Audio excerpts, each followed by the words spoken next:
What the hell, गर्दी आहे का काय हे? तसं तर मला बाकीच्या मुलींसारखंच रेडी व्हायला आवडतं आणि ट्रेडिशनल ड्रेसेस जसं मुलींवर आणि माझ्यावर पण खूप सुंदर दिसतात. पण ना मला घालायचा कंटाळा येतो. आत्ताही मला असा कंटाळा आला होता, वाटत होतं जाऊच नाही रेडी व्हायचं नको होतं. त्यात नाही ओढणी, काहीही सांगा. किती ड्रेस चांगला दिसत असला तरी ओढणी काही नीट टाकताच येत नाही. त्यामुळेच मला घालायचा कंटाळा येतो.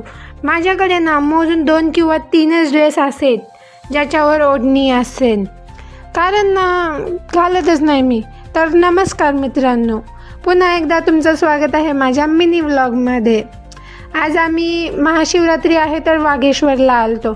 इतर वेळी गर्दी असतीच, पण आज मरणाची गर्दी होती, एवढी की तिथे थांबूही वाटत नव्हतं. पण ज्या कामासाठी आलतो ते तर केलंच पाहिजे, ते म्हणजे दर्शन घ्यायला.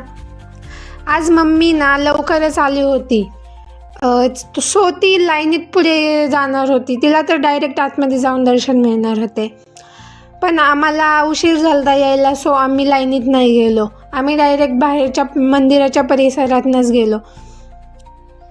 तसं काही म्हणा, मंदिरातलं वातावरण इतकं सुंदर आणि ऑस्पिशियस होतं ना की खूप भारी वाटत होतं.